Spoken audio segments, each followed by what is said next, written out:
The Vegas Golden Knights score with 0.4 of a second left to get back into their series with the Edmonton Oilers. Chris Gawlik of Locked On VGK is here to talk about the game, the injury situation, and what it'll take to win the series. All that and more on today's Locked On NHL podcast.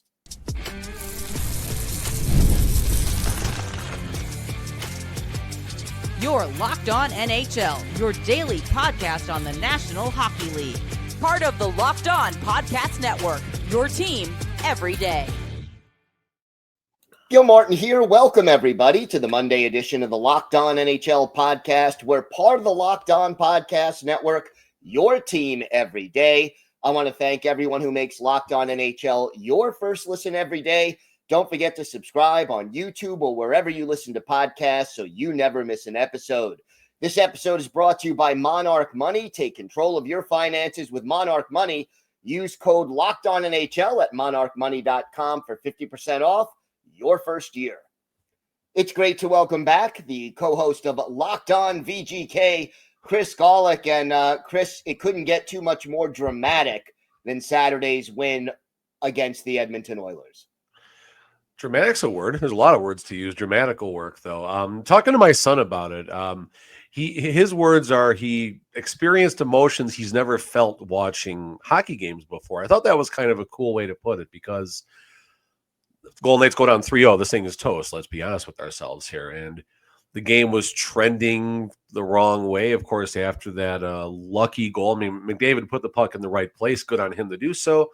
Oilers get a lucky goal to tie the game, and you're like, oh, man, what do we got to do? And then Riley Smith gets literally the same goal with, it says 0.4 seconds left right there. It's 0.4 seconds. That's how much time was left. And, yeah, I mean, you know what it reminded me of? Grew up a Chicago Blackhawks fan. This was the same feeling almost when the Blackhawks won against the Philadelphia Flyers in overtime. Patrick Kane was the only one in the world that knew that puck went in.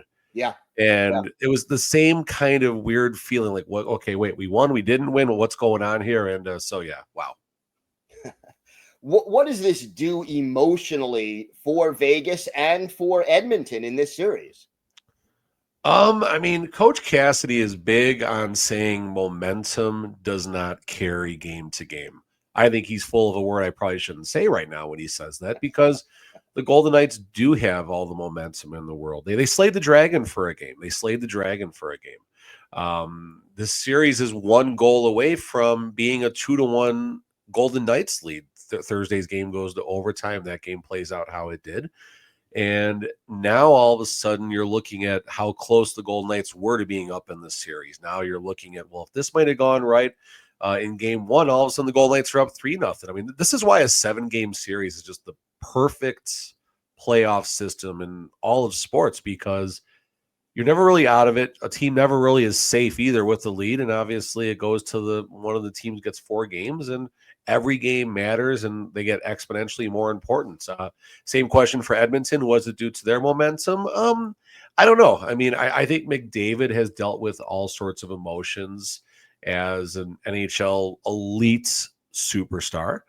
And he went through the Game 7 heartbreaking Stanley Cup final loss, but then he gets the overtime winner in the Four Nations. So I think McDavid is kind of built for this. I do love Coach Knobloch of the Oilers, the way he kind of takes on his attitude on the bench. He wants to be a calming influence.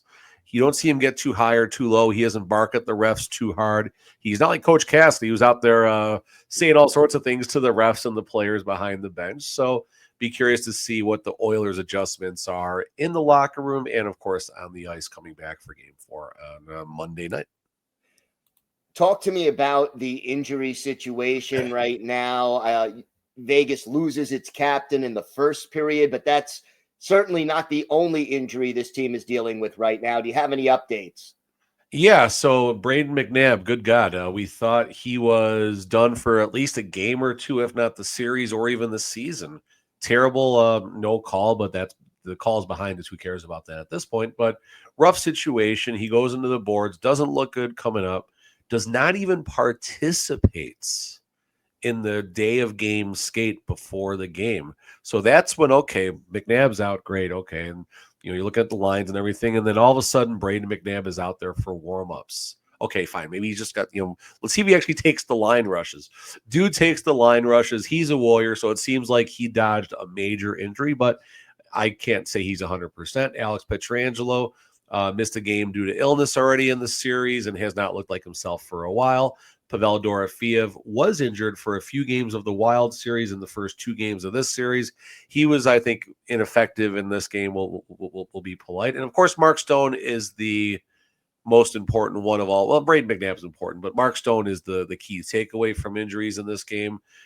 Unknown if it's a head injury, concussion, or if there was a possible laceration involved, because it looked like Corey Perry's skate kind of goes into his arm. But reading between the lines what Coach Cassidy said, he mentioned how Stone is feeling, how he was feeling after the game. That just, I don't know, that doesn't feel like someone that just got a few stitches in their arm and they're going to be good to go. So my guess is concussion, go through the protocol. Chance to play on Monday is what Coach Cassidy stated.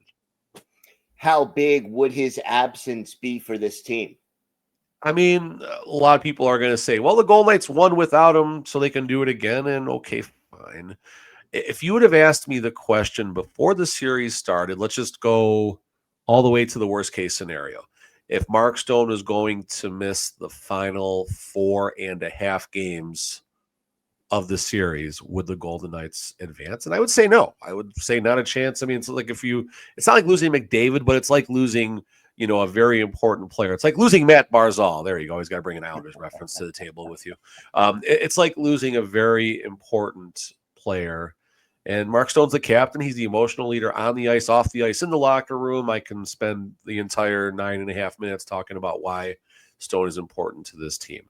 Well, the Golden Knights are in the fight now. We saw Riley Smith step up. William Karlsson had a magnificent game against the Oilers. Jack Eichel is still out there getting apples and playing a good defensive game. Tanner Pearson is finding ways. So can the Golden Knights dig deep enough to get by without Mark Stone? It's probably a coin flip, and maybe this is more of a fan response, but I think they probably can. But it's going to be incredibly difficult if Stone misses the entire rest of the series. Are you surprised, for example, in this last game, the limited number of shots on goal that both teams had in the game? I mean, the Golden Knights are built defensively. Coming into the season, in the last couple of seasons, this elite defensive core is what we've seen on display. It hasn't been elite this year. It has not been elite. The penalty kill has been very questionable. There's been some injuries. And starting with Pietrangelo, the anchor of the defense, he missed the 4 Nations, his choice to deal with an ailing injury. It's still ailing, folks. Let's call it what it is. Noah Hanfin stepped up big last night. Someone pointed out that Zach Whitecloud and Nicholas Watt each have 3 penalties in this series. Kind of uncharacteristic for both those players, of course. Nick Watt, very uncharacteristic when he decided to cross-check someone in the face. I don't know what he was thinking. Well, he was trying to play the puck. I don't know about that. Whatever. But as far as the shots on goal and the opportunities and everything, defensively, this is what the Golden Knights are built for. And Coach Cassidy made a great move in the first round, putting Eichel and William Karlsson on the same line to slow down Boldy and Kaprizov. It helped a little bit, not a lot. Coach Cassidy tried the same thing against the Oilers in the first 2 games, and the Golden Knights lost those games. So now we have a separation from Karlsson and Eichel, and all of a sudden they're finding ways to a couple different lines Coach Knobloch has to deal with to try and keep McDavid away from Karlsson and Eichel. And, right now, Coach Cassidy is winning the coaching battle, but the game within the game, we'll see how it plays out for the next few games here. What are the keys for Vegas to win this series?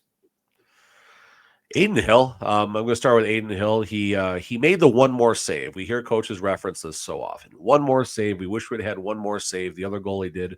Our goalie did. Well, Adin Hill did make that save against McDavid with about 3.5 minutes left, and Hill was big elsewhere in the game as well. So we'll certainly start with Adin Hill. I think the resurgence of a misfit line in William Karlsson and Riley Smith, their continued success is the most important. And lastly, limiting, again, it's almost impossible, but limiting the damage that McDavid and Draisaitl can do. If you can hold that line to 1 or 2 goals, one way or the other. Now we're playing depth versus depth, and that was the Golden Knights' depth was pretty good last night against the Edmonton Oilers. All right, Chris, why don't you tell our viewers and our listeners where they could find the podcast and where they could find you and your co-host on social media?